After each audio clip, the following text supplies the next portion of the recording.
हिंदू संस्कृति में विवाह 16 संस्कारों में बड़ा पवित्र एवं इम्पोर्टेंट संस्कार माना जाता है। विवाह की अनेकानेक रस्मों में हल्दी की रस्म बड़ी शुभ और शगुन भरी मानी जाती है। हल्दी की रस्म एक परंपरा के रूप में बड़े प्राचीन काल से चली आ रही है। हाँ, समय के साथ इसके तौर तरीकों में बदलाव अवश्य आया। आधुनिक चटक फटक के युग में इस शगुन भरी रस्म में आज की शानो शौकत जीवन की झलक अवश्य देखने को मिलती है।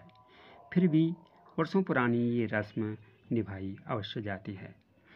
हल्दी रस्म की इम्पोर्टेंस ही महज एक रस्म भर ही नहीं है, बल्कि हल्दी के उच्च औषधीय गुणों से परिपूर्ण होना भी एक कारण है। लगभग हर संस्कार से पूर्व हल्दी उपटन क्यों लगाया जाता है, क्या है इसके पीछे का राज? संस्कृति एवं विज्ञान के आईने में इसको परखने की हम कोशिश करेंगे। आप बने रहें मेरे साथ वीडियो के अंत तक। हल्दी यानी कि करक्यूमान लौंगा जिंजीबरेसी कुल से रिलेटेड एक पादप का भूमिगत तना है, जिसमें उच्च कोटि का रंग द्रव्य पाया जाता है, जिसे करक्यूमिन कहा जाता है। हल्दी एक सब ट्रॉपिकल एवं ट्रॉपिकल यानी कि उष्णकटिबंधीय जलवायु क्षेत्रीय पौधा है, जिसमें 100 से अधिक रासायनिक घटक पाए जाते हैं या उपलब्ध होते हैं। इसमें मौजूद करक्यूमिनोइडस प्राकृतिक एंटीऑक्सीडेंट है।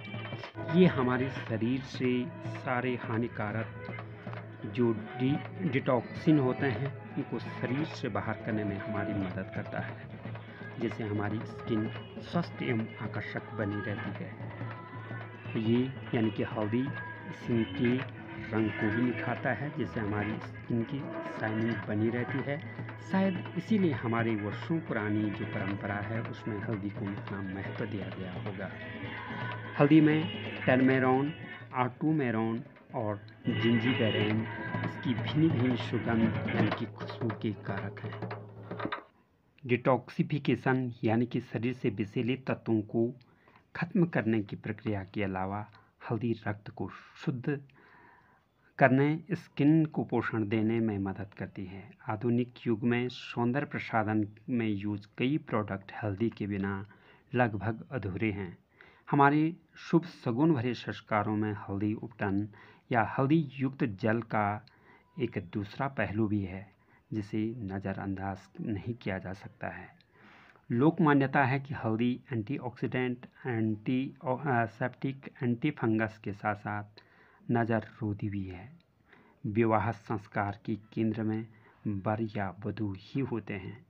यहाँ सम्मिलित सभी जनमानस की निगाहों के आकर्षण का केंद्र होने के कारण किसी भी प्रकार की घातक वेव का असर इन पर न हो, इससे बचने के लिए हल्दी का प्रयोग करने की लोक मान्यता है। उत्तराखंड की अगर मैं बात करूं तो विवाह संस्कार में वर वधू को सर्वप्रथम स्नान कराया जाता है, जिसे मंगल स्नान नाम से जाना जाता है। मंगल स्नान में हल्दी के साथ साथ सुमैया नाम का एक पौधे जो सुगंधित पौधा होता है उसकी जड़ को यूज किया जाता है। इसके साथ बांदू नाम की एक लता होती है, उसकी पत्तियों का भी उबटन यूज किया जाता है। पीली सरसों और चावल को पीस कर बना लेप भी बनाया जाता है। इन सब को दूब, जिसे ध्रुवा भी बोला जाता है, को इन लेपों में भिगा करके वर और वधू को लगाया जाता है। इसे लगाने का एक खास तरीका होता है, जिसे स्थानीय भाषा में बांदू देना बोलते हैं। इन सभी वस्तुओं का अपना खास महत्व है। हल्दी, पीली सरसों, चावल, सुमैया, बांदू, ये सभी सौंदर्य प्रसाधन में यूज होते हैं या होने वाले पदार्थ हैं। और हाँ, यहाँ जो दूब या दुर्वा की मैं बात कर रहा हूँ, उसी से लेप लगाने की ये थ्योरी है कि दूब की एक विशेषता होती है कि ये बड़ी तेजी से फैलती है और इसकी जड़ें मजबूत होती हैं। ये अपनी जड़ों को बहुत जल्दी विस्तारित करता है और मजबूत भी करता है। बड़ी विषम परिस्थितियों में भी यह पनपता रहता है। और दूब से अर्पित उन सभी लेपों को हम आशीर्वाद के रूप में लेते हैं कि हे बेटी या हे बेटा, जिस प्रकार विषम परिस्थितियों में भी ये दूब अपनी जड़ें जमाती है, अपना विस्तार करती है, तुम भी या तेरा जीवन, तेरा घर संसार भी ऐसा ही फैले, ऐसा ही तुम उन्नति करो, तेरा यश वैभव चारों ओर फैले। इसके पीछे ये थ्योरी है।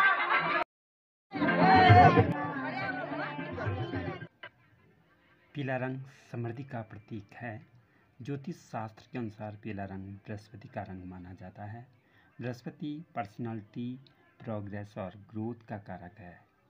इसके अलावा पीला रंग नकारात्मक ऊर्जा को भी सोखता है और अनिष्टकारी शक्तियों को क्षीण करता है। तभी तो हमारी भारतीय संस्कृति के अनुसार हल्दी की इस शुभ और शगुन भरी रस्म में सभी लोग, चाहे वो स्त्री हो या पुरुष हो, पीले परिधानों को पहनते हैं और पीली वस्तुओं का यहाँ पे ज़्यादा प्रयोग किया जाता है ताकि सब कुछ समृद्धशाली रहे।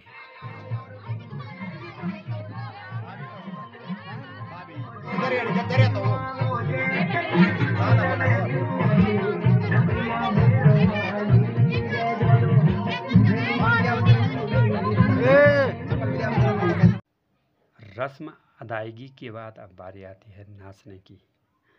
जीवन के ऐसे इम्पोर्टेंट क्षण हो और पाँव न थिरके, ऐसा हो नहीं सकता है। लोग एंजॉय करते हैं।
हल्दी की रस्म, मंगल स्नान और उसके बाद विभिन्न आभूषणों और परिधानों से सुसज्जित दुल्हन को एक चौकी में लाया जाता है और उसके बाद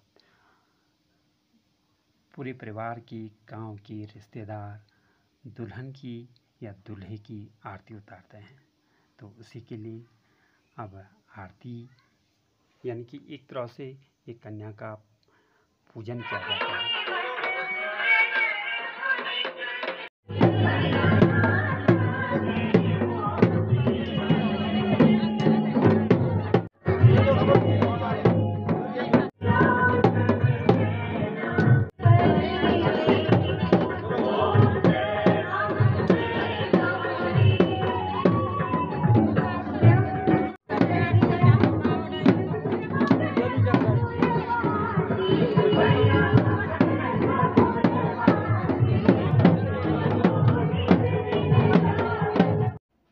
जो लोग हल्दी का बांध देते हैं बाद में आरती भी उतारते हैं।